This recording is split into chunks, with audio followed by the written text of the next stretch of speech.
আমার ফেসবুকে ঢুকতে পারছি না। ফেসবুকে ঢুকলেই শুধু শাকিব খান, অপু বিশ্বাস, বুবলি, মানে আমার যে ফেসবুক আইডি, আমার কোনো ভিডিও ছবি কিছুই আসতেছে না। আসসালামু আলাইকুম এভরিওয়ান, আই হোপ সবাই অনেক বেশি ভালো আছো। আর নতুন একটা ভিডিওতে তোমাদের ওয়েলকাম জানাচ্ছি। তোমাদের সাথে একটা হিজাব টিউটোরিয়াল শেয়ার করব।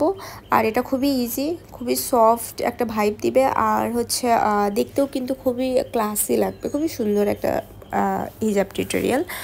আর যেটা বলছিলাম যে ফেসবুকে হচ্ছে শাকিব খান, অপু বিশ্বাস, বুবলি, রিসেন্টলি কিন্তু বুবলি কিছু ক্লোজ আর খুবই সুন্দর সুন্দর কিউট কিউট কিছু পিকচার দিয়েছে ফেসবুকে। আর সেটা নেই পুরো ফেসবুক উত্তাল। এখন দেখার বিষয় হচ্ছে অপু বিশ্বাস কবে আর কি এই ছবিগুলো, মানে ওর সাথেকার ছবিগুলো নতুন কিছু দেয় আমাদের। সত্যি কথা বলতে অপুর জন্য একটু খারাপই লাগছে। আসলে পুরুষ হচ্ছে যে নারীর হাত প্রথমে ধরে, দেখা যায় যে সেই নারীর হাতই সে প্রথমে ছেড়ে দেয়। যদিও